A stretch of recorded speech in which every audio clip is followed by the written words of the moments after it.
Hello বন্ধুরা, আজকে আমি আপনাদেরকে দেখাবো আপনার মোবাইল ফোন থেকে নগদ অ্যাকাউন্টের মাধ্যমে কিভাবে আপনার ওয়াইফাই বিল রিচার্জ করবেন।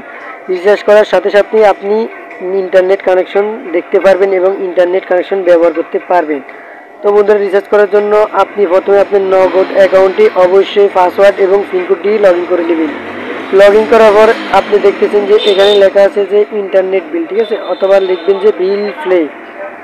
এই বিল পে অপশনটা ক্লিক করে দিবেন। বন্ধুরা, আপনার ইন্টারনেট যদি স্লো থাকে তাহলে নিচে যে অপশনগুলো আছে ওগুলো আসতে একটু সময় হবে, তো অপেক্ষা করেন।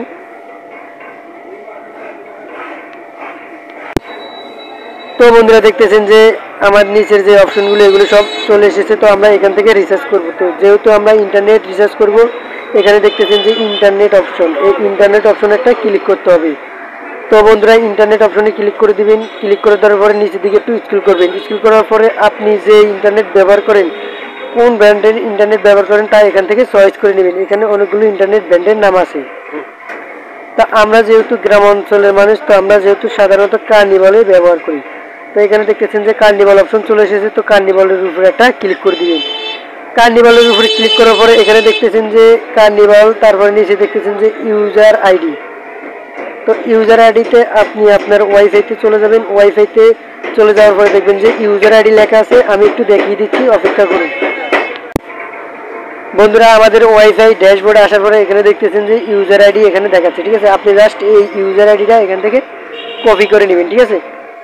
ইউজার আইডিটা অবশ্যই কপি করে নিতে হবে। তো বন্ধুরা, ইউজার আইডিটা অবশ্যই এখান থেকে কপি করে নেওয়ার পর এখানে সেটা পেস্ট করে দিবেন। তো আমি একটু কপি করে নিচ্ছি, আমি পেস্ট 6711 ভালো করে কিন্তু এই ইউজার আইডিটা দেখিয়ে নেবেন, তাহলে কিন্তু কাজ হবে না। তারপরে এখানে দেখতেছেন যে পরবর্তী যে অপশনটা আছে এখানে একটা ক্লিক করতে হবে। পরবর্তীতে অপশনে ক্লিক করে দেওয়ার পরে এখানে দেখতেছেন যে টাকার অ্যামাউন্ট, ঠিক আছে, সর্বনিম্ন রিচার্জ 525 টাকা।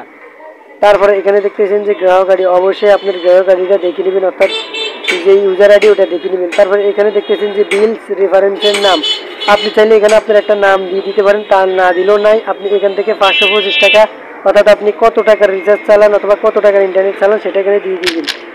দিয়ে দেওয়ার পরে এখানে নিচে দেখতেছেন যে পরবর্তী যে অপশনটা আছে এখানে একটা ক্লিক করে দিলে কিন্তু আপনার ইন্টারনেট চালু হয়ে যাবে পুরো 1 মাসের জন্য।